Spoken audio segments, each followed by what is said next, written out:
Wizards to the Terps, and certainly on to the Ravens this weekend, taking on the 6-in-a-row winners in the Miami Dolphins. We've been talking to a lot of folks around the country this week about all things football. I wanted to go backwards here into the weekend, into the Ohio State-Michigan weekend, and, of course, the Big Ten. And Maryland may be going to Detroit to play their bowl activity on December 26th, potentially against Boston College. This guy does television in Detroit. He is a sports anchor reporter at WXYZ there, the ABC 7 affiliate. He is Brad Galley. We welcome him onto the program for the first time. Big weekend in Michigan, right? I mean, between all the turkey and the Lions and Michigan and Ohio State, didn't work out the way you want. And I know, if Michigan could win a national championship or the Lions could win the Super Bowl, I don't know that I'd want to go door to door there in Detroit and figure out who would actually vote for what first, right?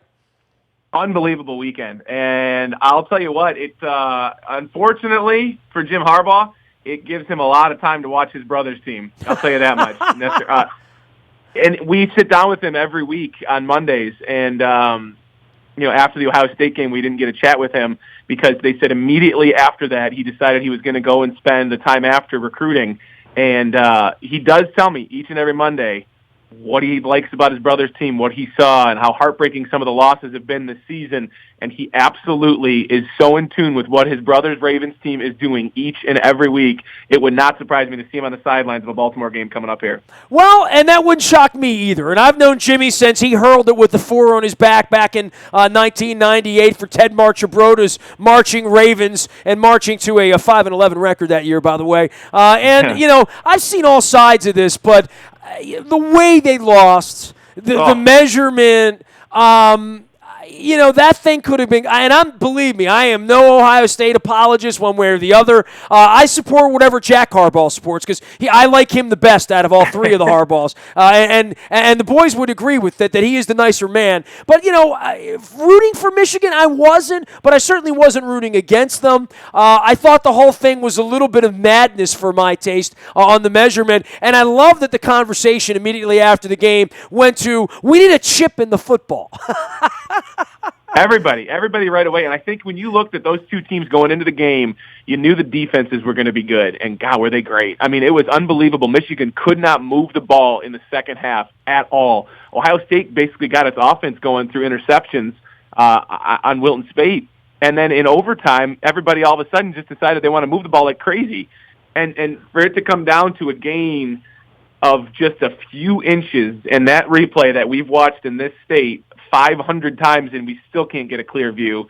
It is absurd, and I'm waiting for the Big Ten Network or some E60 profile to reveal that they had a camera right on the yard marker and say, hey, here's the actual look, and some special 2 weeks from now that's going to have everybody's jaws on the ground, because you couldn't tell from the broadcast, and it just added more spice to this rivalry as if we needed it. Well, and then the spice comes when, Harbaugh after the game goes ballistic, right? Which, I guess all the spices. Can be a spice rack. Yeah, exactly. He broke it. That was a 5 peppercorn melange, I think. Yeah, and I think you see it for what it is, which is, it is a game of inches, right? We always say that. Yeah, it really is. And I think that Michigan team, you beat Ohio State and you go to the Big Ten Championship, and I think they felt not comfortable, but they felt confident that they could beat anybody that was going to be on the other side. When it was going to be Wisconsin, but going into the playoff as the 2 or the 3, at least you wouldn't have seen Alabama in the first round, and you could get to the championship game. That was the talk in the state, and then all of a sudden for it to be swallowed up, thrown away with just a few seconds into double overtime on that play. I mean, this whole state was in shock, and the Michigan Wolverines basketball team, the men's team, had a game Saturday night, and I guess the crowd there, from everybody I heard at Chrysler Center in Ann Arbor, was just dead silent. There were empty seats, people sitting on their hands, just looking around in shock like they had just been, punched in the mouth and in the gut at the same time. People are going to take a long time to recover from this because this team was very senior-laden. And, yeah, Jim Harbaugh goes out on the recruiting trail very notably and better than a lot of people out there, and obviously with a lot of, cartoon ammunition, but he does it well, and he's going to get his own guys. But this team had a lot of seniors on it, and you're going to lose your real preppers to the NFL, and Wilton Speight was getting better and better. And, yeah, you got him back, but there was a window here, and I don't know if it's going to be I don't want to say it closes next year and then it'll reopen in a little bit, but this was a good time for this team to really make that jump. And now I think we're looking at another reset button because it's so weird that they're going to go to what used to be a BCS bowl, and they may still go to a New Year's Six bowl, but it's like the season's over. Yeah, it's kind of hard to get Big Blue on a plane off to somewhere to play for like 5th place, right? It is, when the expectations for this group are so high, and they only got higher as the season went on. He is Brad Galley. He does all things sports up in Detroit. By the way, every time I talk to somebody from Detroit, and I was very close with Jimmy Schwartz, still am. He was coaching up there for a period of time. I'm a hockey guy, so I have that Jones. My pal was the former president of the Pistons up there. Of all the places in America where there's real, on the East Coast, in Philly, in New York, and in this area, it's really about the pro teams and if you have them and if they're going well. And Detroit is the one place where there's really, be hard to say there's more passion for the pros than the college. It's kind of equal, and it's kind of split up with Michigan State being involved up there, as well as hockey being such a big part of the population there at a collegiate level, a high school level. It's a very, very interesting sports market, Detroit, I think. It's crazy. And you know what's funny? On Friday nights, we try to do big high school football coverage, and it has some traction. But in this town, man, when it gets to Friday night, people flip the calendar on their date, and they are ready to either tailgate for Michigan State or Michigan games. And then when those games are over, they're immediately turning their attention to the Lions. There's always something new and something bigger going on. And as far as sports towns go, this one is, I'm biased. I'm from here. I'm not going to say it's the best. It's certainly one of the best. And I have been to a lot of towns and seen the fervor and excitement around a lot of teams and a lot of programs. But what we have in this city, you're right. With all the fan bases here, it's a great, great town to work in and to cover sports teams because people are always excited no matter what day of the year it is. Well, we can all agree that Cleveland sucks and they had a parade. We can agree that the Cubs have sucked forever and they had a parade. The Lions, when you think of the losers now in modern American sports where there's incredible passion for the Lions and investment in the Lions, but the Lions never, ever, ever win anything, and they're positioned at least to be playing in January this year. For that, I'm sure everyone's thankful. Thankful but cautiously optimistic. It was funny. Somebody asked Matthew Stafford after the latest comeback, what's it like living this charmed life this season? He goes, charmed life? We're trailing in every fourth quarter. We always have to come back. Charmed life is up 30 points in the fourth quarter. So, no, there's no charmed life with this team. And it's very true. And if any fan base knows it, it's this Lions fan base because we have seen time and time again where they'll scratch the surface and they'll be in first place, so they'll win 5 in a row or they'll win 6 of 8, and then they will completely bottom out. You can look at last year, it was the opposite. They start so slowly. Jim Caldwell's about to be fired, and then all of a sudden they decide to dump the president, the GM, keep Caldwell, and everyone assumes at the end of the season he's going to be let go. They bring in Bob Quinn as the GM, and they're like, okay, here goes Caldwell. No, they're keeping him around. All right, great. The players love him. They rally around him. They've put pieces in place, even with Kelvin Johnson being gone. Marvin Jones was heating up at the beginning of the season. He was a good person for people to plug in fantasy, and then all of a sudden his production tails off. Eric Ebron gets hurt. His production is silent because he's on the sideline. So Golden Tate starts to pick up. What Matthew Stafford has done this season has been remarkable. He's put himself in the MVP conversation. Is he near the top of it? No. But what he's done with this team is absolutely shoulder the load, put the team on his back because he's used different players. They don't have a running game. He just finds a way to win. They've never had a running game. They haven't had a running game since Barry Sanders, man. No. But what the city hasn't been able to say is that the Lions are the team that finds a way to win. This year, they are the team that finds a way to win. They have won 6 of their last 7. They're now 7-4. The Detroit Lions. Brad Galley joining us here from Detroit, WXYZ, ABC 7 there. You can follow his journey out on Twitter at Brad Galley. That's Gally. And I guess for the Lions to come in sort of under the radar of where the Cowboys are. Everybody thinks Seattle's a sexier team as well. But, boy, that whole division's kind of fallen apart there now, hasn't it? Oh, it's ugly. It is really ugly. We saw what the Bears have turned into this season, and, they're going to have a top 3-4 pick. They're really, really, really reeling. Injuries, Jay Cutler, the whole era and experiment with him is finally coming to an ugly close. I expected the Packers to make a run for the entire NFC this year. I don't think I was alone, and I don't point the blame at Aaron Rodgers, but there's certainly something fishy going on in Green Bay. I think there might be, some changes that are going to happen there. And then the Vikings have just been so bitten by the injury bug. So in so many years, people in Detroit have looked and said, okay, then the Lions should go win the division.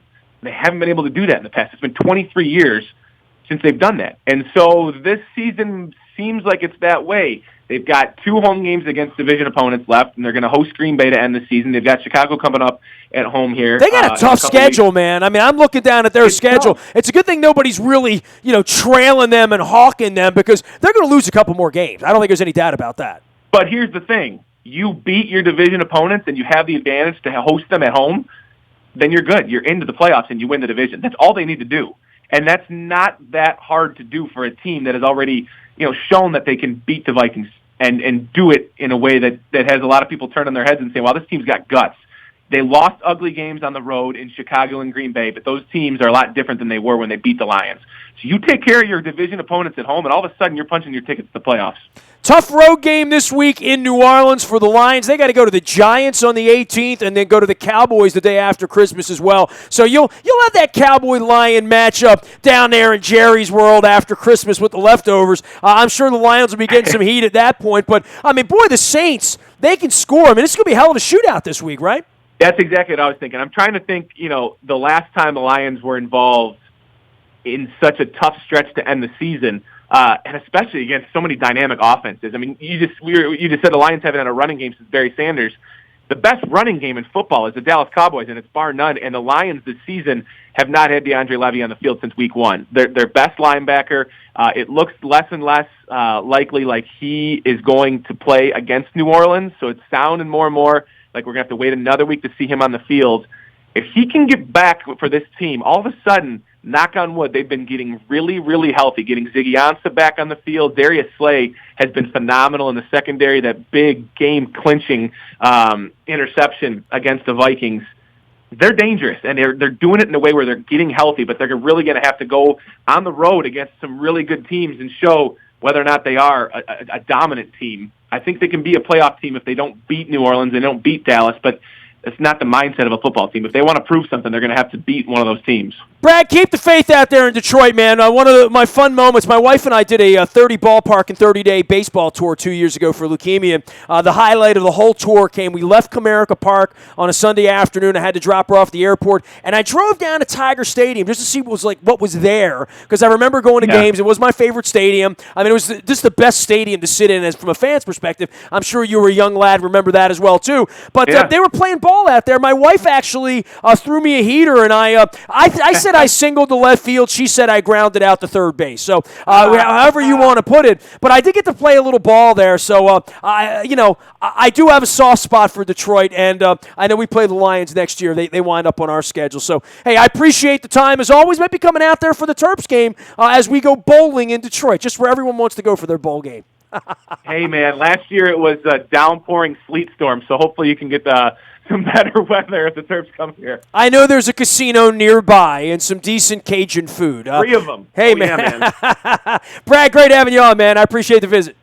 Talk to you soon. You got it, man. Brad Galley out in Detroit at WXYZ. He is at ABC7 there calling all things sports. You can follow his journey out on Twitter at Brad Galley. That is spelled Galli. Easy to find him, easy to find me. I'm out in the Bayou Toyota Audio Vault 24 hours a day from anywhere in the world on your mobile device by downloading the TuneIn Radio app. BayouToyota.com, sponsoring all of our online audio. Go check that out if you miss anything here. Morning Newspaper delivers to your email inbox free of charge each and every morning. It's powered up by Planet Fitness and PlanetFitness.com. Still $10 a month to get in great shape there and work off that eggnog and the turkey and the pumpkin pie. Last but never least, breaking news happens first on the WNST Tech Service. We get that out to you on your mobile device. It's all brought to you by Coons Ford of Security Boulevard. Dennis Colossus will be here on Thursday driving you home from 3 until 5 with the SSV. That's the Sunday Sports Voice. Now heard on Thursdays from 3 until 5 here at WNST.net. Nasty at WNST.net finds me. Facebook, Twitter, LinkedIn, Snapchat, Instagram, and streaming live on Facebook Live, as well as our YouTube WNSTV channel. And we're on Wednesday night, we'll be at Christopher Daniel with Zach Orr as well as Anthony Levine, talking some football, talking some Finns. And on Thursday night, we'll be at Greenmount Station in Hampstead with Dennis Pitt. We're swabbing for There Goes My Hero both nights. So if you want to get swabbed in Timonium, want to get swabbed in Hampstead, come on out and visit us. We'd love to get you on the bone marrow registry. You, loved ones, young people, unite. I'm Nestor. This is WNST.net, AM 1570, and WNST Towson, Baltimore. And we never stop talking Baltimore sports.